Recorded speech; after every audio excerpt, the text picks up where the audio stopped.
స్వామి నమస్కారం. దండలయ్యా.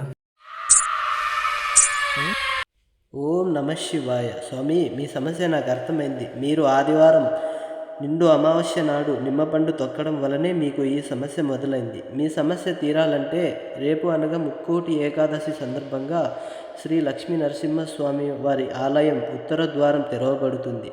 ఆ ద్వారం గుండా మీరు ప్రవేశించి స్వామివారిని దర్శించినచో మీకు వెంటాడుతున్న సమస్యకు పరిష్కారం దొరుకుతుంది మరియు ముక్తి లభిస్తుంది. ఓం నమ శివాయ. దీర్ఘాయుష్మాన్ భవ. గరిమల